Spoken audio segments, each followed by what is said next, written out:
Most people think financial freedom comes from earning more money. It doesn't really. It comes from needing less of your future income just to keep your life running. And that one shift in thinking, that's what makes your 40s matter way more than most people give them credit for. Because this is the decade where two types of people quietly go in completely different directions. And from the outside, they look almost the same. Here's what I mean. Take someone at 43. Income is solid. Nice house, good vacations, kids are doing well. From the outside, they've clearly made it. Now take someone else at 43. Similar income, similar neighborhood, similar surface level life. One of those people is quietly building toward a point where work becomes optional. The other is quietly building a life they're going to have to keep funding indefinitely. And right now, you genuinely can't tell which is which. Your 40s are usually the first time you've got two things working at once, real earning power, and still enough years left for compounding to actually do something. In your 20s, you had time, but not much money. In your 30s, there was probably a lot going on. New house, kids, maybe some financial mistakes, not a ton of breathing room. Your 40s are different. Income starts to feel real. And that's exactly why this decade is so easy to get wrong. Because if that higher income turns into higher assets, your future opens up. If it turns into a more expensive lifestyle, your future quietly starts closing down. That's really the whole thing. Here's the part nobody talks about. The people who end up working way longer than they expected, it's almost never because of one big mistake. It's a pattern. A raise comes in and somehow the monthly costs go up with it. A good bonus year, and suddenly the baseline of normal shifts. A few more good years, and the life they've built kind of needs that to keep happening. That's how people with high incomes get financially stuck. Not because they don't make enough, because too little of it ever becomes something that works for them later. And here's the distinction that actually matters. Income and wealth are not the same thing. Income is what comes in. Wealth is what you've built up. Income tells you how fast money's flowing. Wealth tells you how much of your life no longer depends on next month's paycheck. That's why someone making $300K a year can still be kind of financially fragile, while someone making half that might be in a much stronger position. One person has a high-earning, high-spending life. The other is slowly building something that doesn't require constant performance. And your 40s are usually where those two paths start to separate for real. Let's make this concrete. Two guys, Victor and Trevor. Same income, same age, roughly same starting point. Victor treats every raise like permission to upgrade his life. Trevor treats every raise like an opportunity to buy back some future flexibility. Victor upgrades the visible stuff first. Trevor works on the invisible stuff first. Victor's logic is basically, I've worked hard, I deserve this. Trevor's logic is more like, every dollar's got a job. What's the best job for this one? And at first, the difference is tiny. That's what makes this so sneaky. Lifestyle inflation almost never feels like a mistake when it's happening. It feels reasonable, it feels earned, it sounds like we can afford it, or it's not that much more, or honestly, this is just what people at our stage do. And it shows up as stuff that seems totally justifiable on its own. Slightly bigger house, nicer car, private school because it feels like an investment, better vacations because you've genuinely earned them, more subscriptions, more convenience, more things that slowly just become part of what your life costs. None of it looks like a mistake. But together, it raises the floor of what your life requires faster than your actual freedom grows. And once that happens, income stops being a tool. It becomes a fixed requirement. That's why some people can't really slow down even after years of good earnings. Their life got more expensive, but not more independent. They didn't build freedom. They built a nicer cage. And the thing people miss is that the goal isn't just to earn more, it's to actually convert income into independence. Simple question. How much of what you earn stays with you in a way that makes your future easier? That matters more than almost anything else people are chasing in their 40s.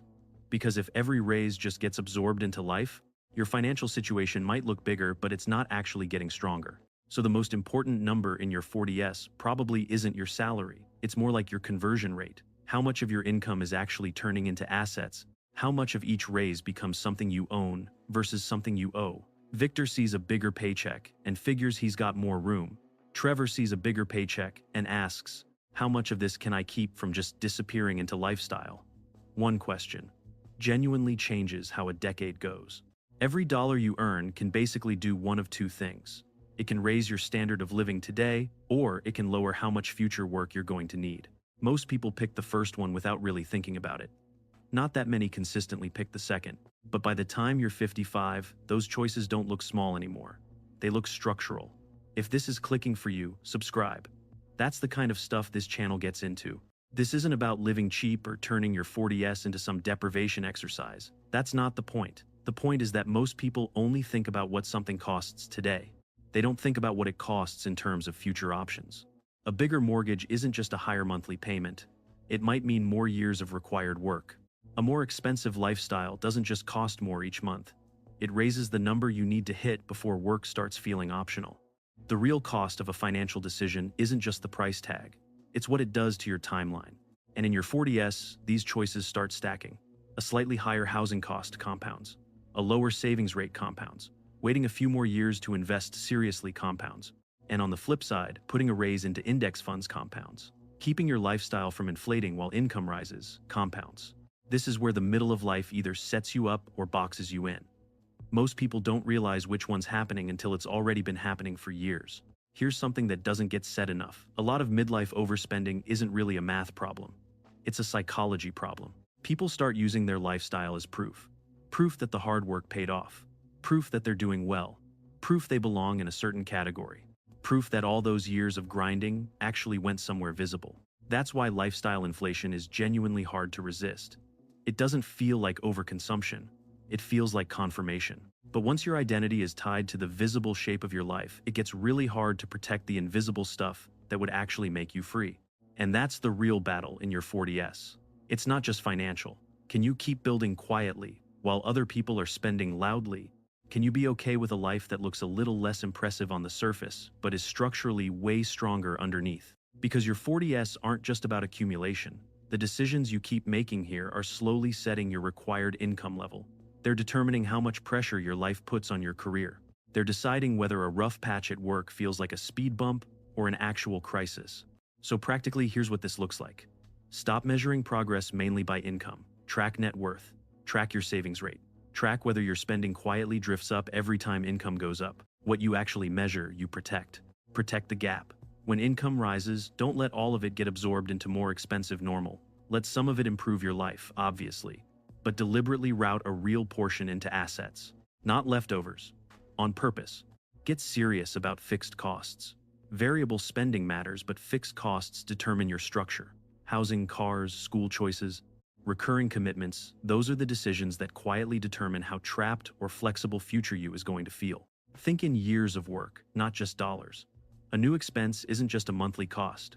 It might be a few extra months or years of future labor you just signed up for. When you frame it that way, some decisions get a lot less appealing. And honestly, the goal isn't to look financially disciplined. The goal is to become less dependent on circumstances you can't control. That's what assets actually do. They give you options. They let you say no to things. They mean that when something breaks in life or in work, you can handle it without panicking. Here's the thing about building wealth that doesn't get said clearly enough. It's not really about getting rich. It's about becoming harder to push around by circumstances. That's the actual payoff. And if you do this right in your 40s, the benefits are real and they last a long time. Eventually, compounding starts doing something salary alone never could. It starts disconnecting your time from constant labor. It starts meaning your life doesn't need to be rebuilt from scratch every single month. That's what most people are actually after, even if they describe it differently. Not a more expensive life, just a life with more room. Room to slow down, room to change direction, room to not be terrified when something goes sideways. That room gets built quietly over years, mostly without anyone noticing or congratulating you for it. But it's the thing that ends up mattering most. So if you're in your 40s, real question, are you using these years to upgrade how your life looks or to reduce how many future years you're going to have to sell? That's what this decade is really deciding.